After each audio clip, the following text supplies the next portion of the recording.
A lo largo de su historia, la Iglesia ha tenido que defenderse de los ataques a la persona de Cristo. La Iglesia se ha enfrentado a una gran crisis con respecto a su comprensión de Jesús en 4 siglos durante la historia de la Iglesia. El siglo IV, el siglo V, el siglo XIX, con el advenimiento del liberalismo del siglo XIX, que realizó un intenso ataque a la deidad de Cristo, y el siglo XX. Es importante que entendamos eso porque vivimos en una época en que la persona de Cristo es un tema de gran controversia entre los teólogos. Hoy, en Renovando tu Mente, el Cristo de los credos.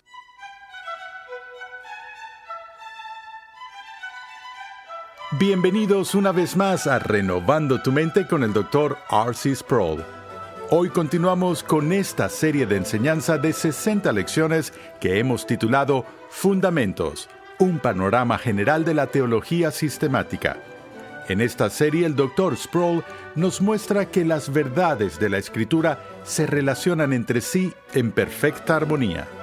La mayor preocupación de la Iglesia primitiva fue establecer un retrato claro y bíblico de Jesús que revelara la unidad y la diversidad de la divinidad.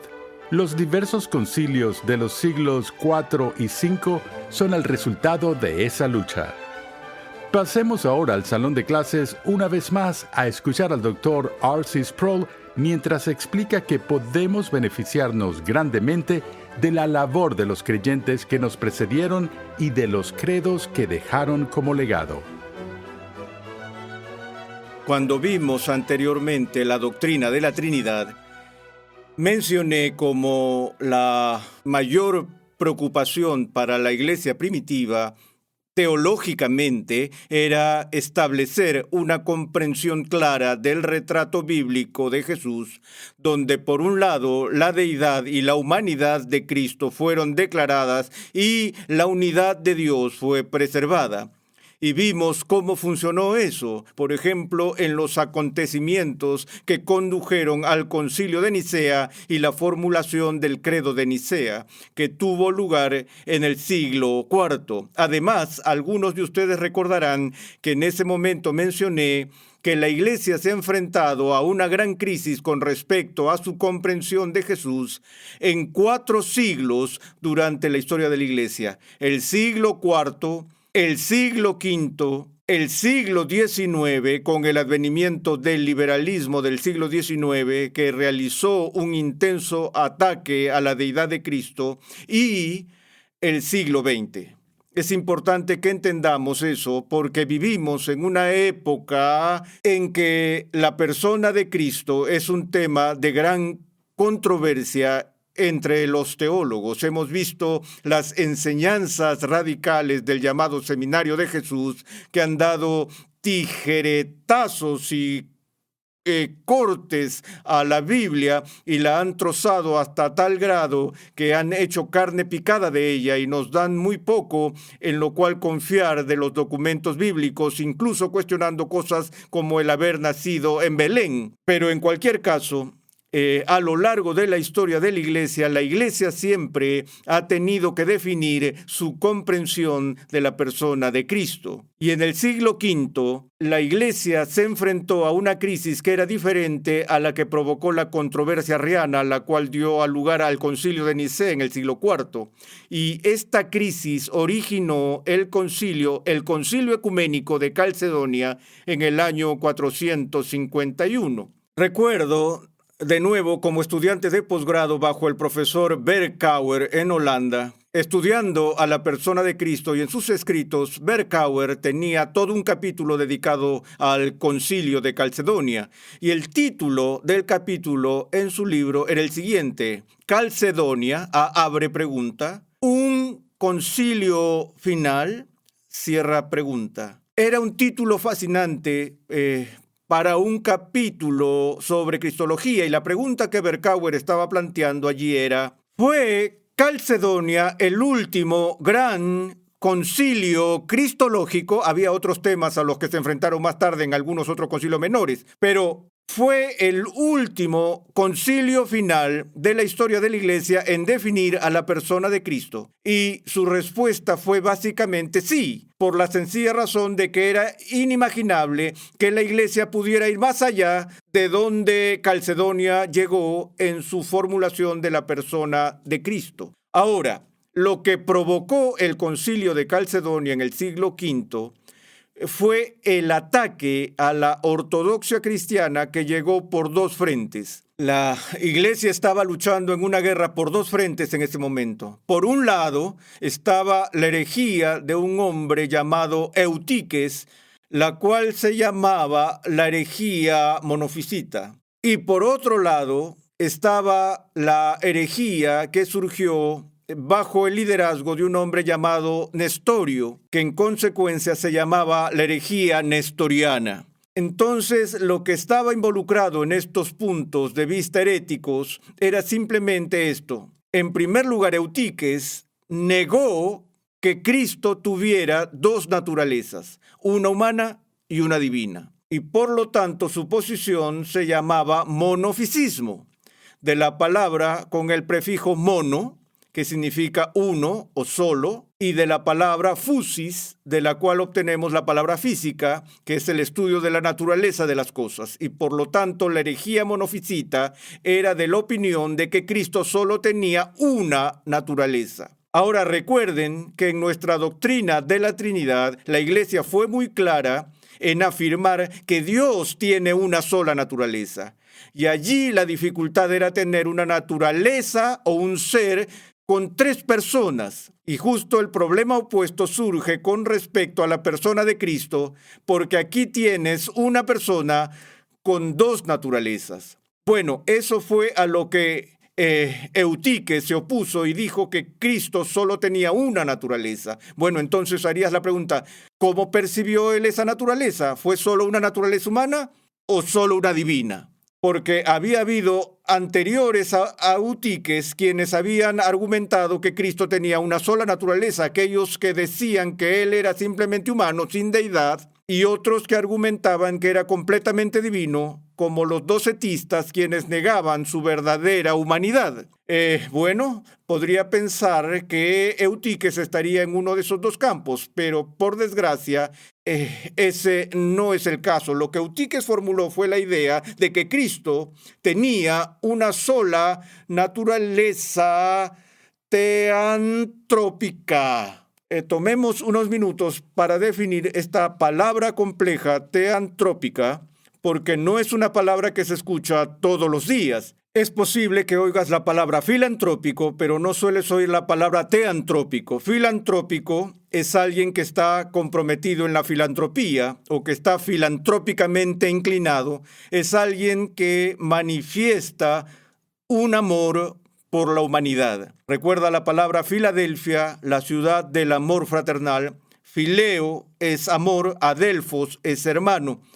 Bueno, en griego la palabra para hombre es la palabra anthropos y la palabra para Dios es la palabra theos. Y lo que está sucediendo aquí es que la palabra griega para Dios está ligada junto con la palabra griega para hombre, tomando la palabra theos y anthropos, colocándolas juntas. Y lo que se ve aquí es esto, que lo que Eutiques estaba diciendo era que la naturaleza de Cristo no era humana ni divina, sino una especie de forma híbrida, una mezcla que es en parte divina y en parte humana, pero no verdaderamente divina ni verdaderamente humana, sino más bien una mezcla o confusión de la deidad y la humanidad. Por otro lado, estaba la herejía nestoriana,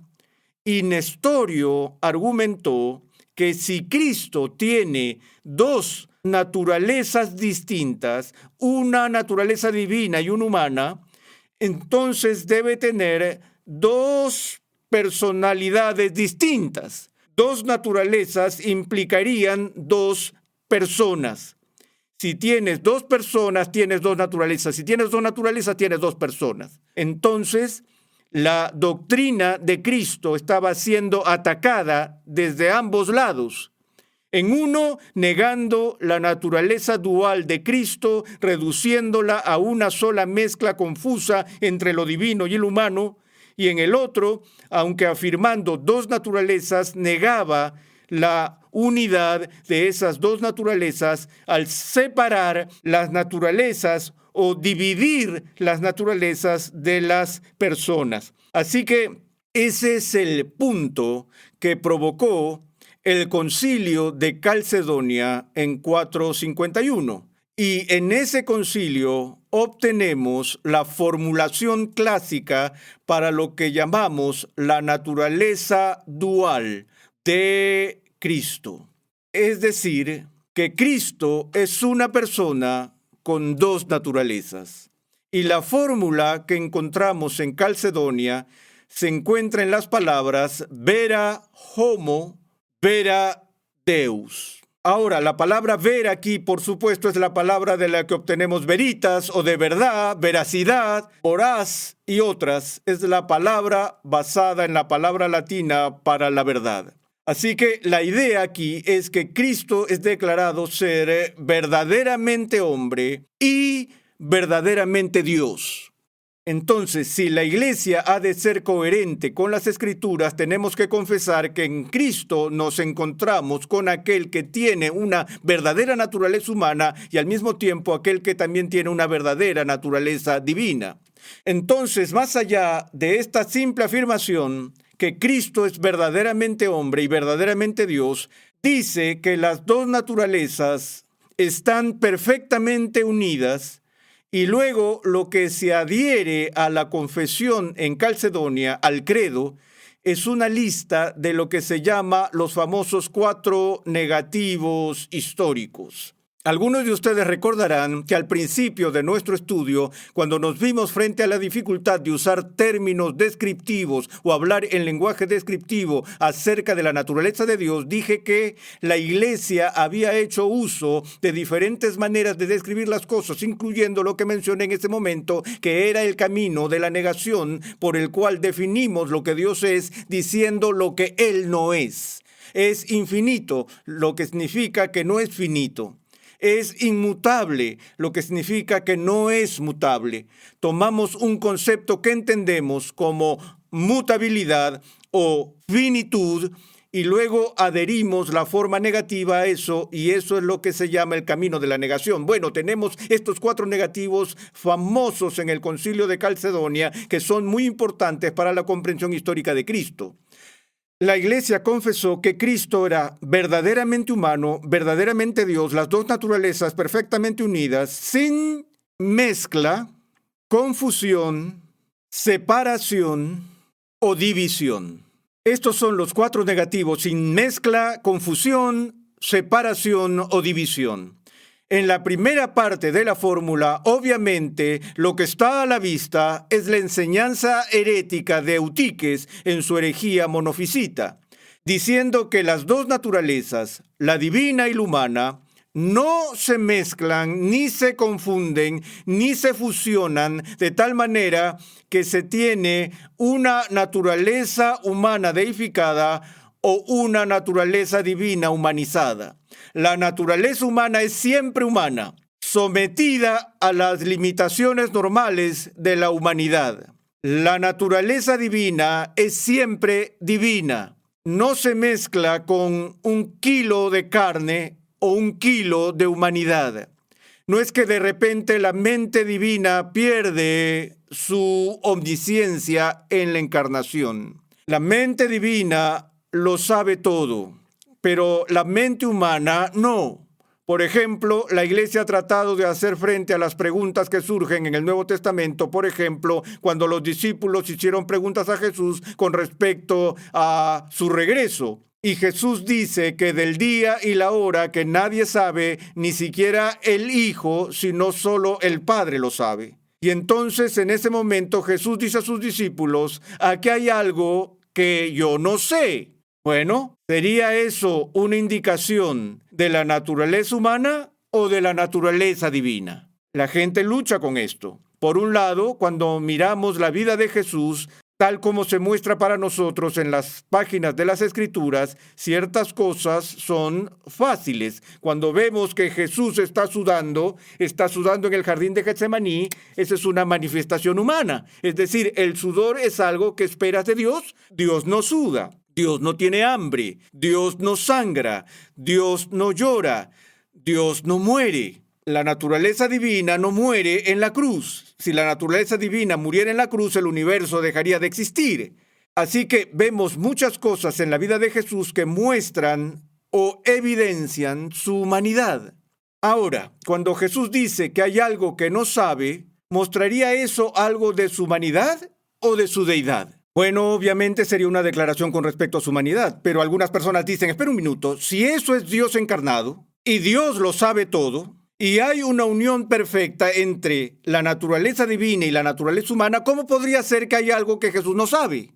Bueno, eso es como decir, si hay una unidad perfecta entre la naturaleza divina y la naturaleza humana, ¿cómo podría la naturaleza humana tener hambre? Porque Dios nunca tiene hambre. De nuevo, a lo que tenemos que llegar aquí es que la Iglesia dice que es absolutamente importante distinguir entre la naturaleza divina y la naturaleza humana, a fin de que no las confundamos y las mezclemos de tal manera que oscurezca la realidad, ya sea de la naturaleza divina o de la naturaleza humana. Y de la misma manera, tan pronto como empiezo a hablar de distinguir las dos naturalezas, tengo algunos amigos que se me acercan y me dicen, eres un nestoriano, porque estás dividiendo o separando las dos naturalezas. Cuando tú dices, sí, que en su naturaleza humana Jesús no sabía el día y la hora, ¿no estás separando su naturaleza humana de su naturaleza divina? Digo, no, los estoy distinguiendo. Esa mente humana siempre estuvo en unidad con la mente divina y vemos a Jesús mostrando conocimiento sobrenatural todo el tiempo en el Nuevo Testamento, donde Él revela cosas que sabe y que ningún ser humano podía saber por sí mismo. ¿De dónde saca esa información? Bueno, la obtiene de aquel que es omnisciente. Pero una cosa es que la naturaleza divina comunique el conocimiento a la naturaleza humana y otra cosa es que la naturaleza divina consume a la naturaleza humana y deifique a la mente humana de Cristo. ¿Ves la diferencia? La mente humana tenía acceso a la mente divina, por así decirlo, pero no eran las mismas. Así que había ciertas cosas que Jesús no sabía por su propio testimonio. Eso realmente desconcertó a alguien tan grande como Tomás de Aquino, quien formuló lo que él llamó la teoría de la acomodación, donde dijo que Jesús tenía que saber el día y la hora, es Dios encarnado, y allí hay una unión perfecta. ¿Cómo podía haber algo que la mente divina sepa que la mente humana no sabe? Eso no puede ser, dijo, así que Jesús debió de haberlo sabido. Y esta teoría de acomodación él dijo, pero el conocimiento era demasiado misterioso, era demasiado profundo, era demasiado santo. Y esto cortó el nudo gordiano para ahorrar toda la explicación, la dificultad teológica que no entenderían de todos modos. Solo para hacerlo simple les dijo que no lo sabía. Bueno, Tomás, eso es útil en un momento, pero por otro lado, si Jesús está diciendo a sus discípulos que no sabe algo que realmente sabe, Él está mintiendo, los está engañando. Y si lo hizo, aún puede ser una pequeña mentira piadosa, pero eso es suficiente para descalificarlo como nuestro Salvador, porque no puede tener ningún pecado. Y por eso tenemos que tomar en serio lo que Jesús dice acerca de los límites, humanamente hablando, de su propio conocimiento. Así como su cuerpo estaba limitado físicamente y su apetito sufrió transiciones y cambios, al igual que los nuestros la experimentan. Así que, en todo caso, los 4 negativos aquí son sin mezcla y confusión, que están diseñadas para eliminar la herejía monofisita. Sin separación o división, estas 2 palabras están diseñadas para eliminar la herejía nestoriana. Y los 4 negativos nos están fijando los límites en los que buscamos entender el misterio de la encarnación. Ahora, enfatizo la palabra misterio, porque incluso con estas fórmulas que la Iglesia da, no nos engañemos, nadie en este mundo ha penetrado nunca en las profundidades del misterio de cómo Cristo puede ser verdaderamente Dios y verdaderamente hombre. No tenemos ninguna referencia para eso en toda la historia. Aquí tenemos a uno que es sui generis, está en una clase por sí mismo. Solo ha habido en toda la historia humana una persona que aparece en la esfera de esta tierra, quien era Dios encarnado. ¿Y cómo funciona el misterio de la encarnación? Está más allá de nuestro pleno entendimiento. Esto nos lleva de vuelta a la primera charla sobre la incomprensibilidad de Dios. Y entonces, bueno, si todo lo que tenemos son términos negativos, eso no nos dice que realmente no sabemos nada al respecto. No, el valor de Calcedonia es doble. Por un lado está la afirmación muy importante que todo cristiano tiene que hacer, que Cristo es verdaderamente humano y verdaderamente divino. Y luego, cada vez que la Iglesia trata de explicar la naturaleza de esa unidad, entonces recurre a los negativos. Y casi todo lo que logra, y realmente ni siquiera debería decirlo de esa manera, que casi todo lo que logra, porque logra algo extremadamente importante, es que establece los límites, establece las fronteras sobre las que no te atreves a cruzar. No te atreves a cruzar esas líneas porque lo único al otro lado de esas fronteras será una especie de herejía. Recuerdo de nuevo cuando era estudiante en el seminario, nuestro profesor de sistemática más tarde pasó a ser decano de la Escuela de Divinidades de Yale y estábamos tratando con este tema de Calcedonia en una clase y un día él dijo: si tratan de pensar concretamente en la naturaleza de la unión de la naturaleza humana con la naturaleza divina, él dijo: si vas muy lejos, vas a meterte en un profundo problema. Él dijo, porque si quieren ir más allá de estas categorías negativas establecidas por Calcedonia, y dijo esto, nunca lo olvidaré, dijo: señores, elijan su herejía, porque lo único al otro lado de estos límites será algún tipo de distorsión herética de nuestra comprensión de Cristo. Y ese es el gran servicio que este credo nos ha dado para restringirnos a decir que no importa cómo concibas las dos naturalezas, no pienses en ellas como una amalgamación, confusión o mezcla de dos, y no pienses en ellos como separados o divorciados uno del otro. Están unidos, pero son distintos. Y luego, adherido a eso, está una línea muy importante de Calcedonia que ha sido lamentablemente descuidada históricamente. Cada naturaleza conservando sus propios atributos. Crucial, que en Cristo la naturaleza divina no deja a un lado ninguno de sus atributos divinos. La naturaleza divina en Cristo es eterna, infinita, inmutable, omnisciente, omnipotente y todo lo demás. Y la naturaleza humana también conserva los atributos de la humanidad. Es limitada, es finita, está restringida por el espacio y el tiempo y así por el estilo. Así que con esa fórmula obtenemos alguna dirección que espero que nos guíe a medida que continuemos nuestro estudio de la persona de Cristo.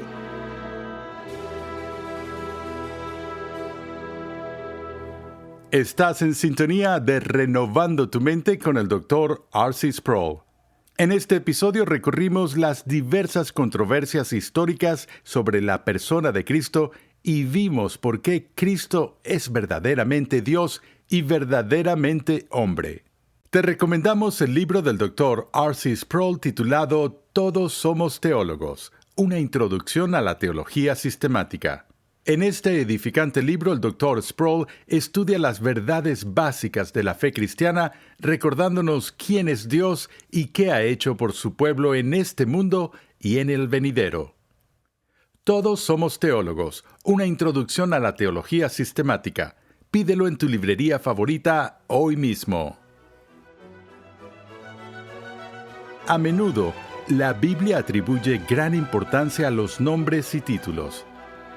En el siguiente episodio de Renovando tu Mente, R.C. Sproul recorre varios de los nombres más comunes que la Escritura asigna a Jesús, explicando lo que ellos revelan acerca de Él. Renovando tu Mente es una producción de los Ministerios Ligonier, la confraternidad de enseñanza del Dr. R.C. Sproul.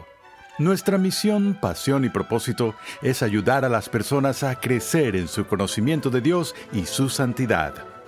Nuestra programación es posible gracias al generoso apoyo en oración y financiero de cristianos alrededor del mundo. Para hacer tu donación, por favor visita nuestra página web renovandotumente.org. Dios llama a su pueblo a ser transformado por la renovación de su mente. Es por esta razón que transmitimos una enseñanza que expone las glorias de Dios reveladas en la Biblia en el contexto de la cultura, la filosofía, la apologética, la ética y la historia de la Iglesia. Suscríbete a nuestro canal en YouTube, Ministerios Ligonier, para que puedas disfrutar de todo el material de enseñanza que estamos produciendo completamente gratis y en español. Recuerda que en nuestra página web renovandotumente.org puedes adquirir gratuitamente la guía de estudio de la serie de hoy y además encontrarás una amplia variedad de recursos tales como clases, artículos y contenido multimedia con la finalidad de cumplir con nuestra misión de proclamar, enseñar y defender la santidad de Dios en toda su plenitud a tantas personas como sea posible. Para contactarnos, por favor, envíanos un correo electrónico a programa@renovandotumente.org con tus preguntas, testimonios y comentarios. Sintonízanos nuevamente en esta misma emisora y en este mismo horario y únete a nuestra gran comunidad virtual en las redes sociales.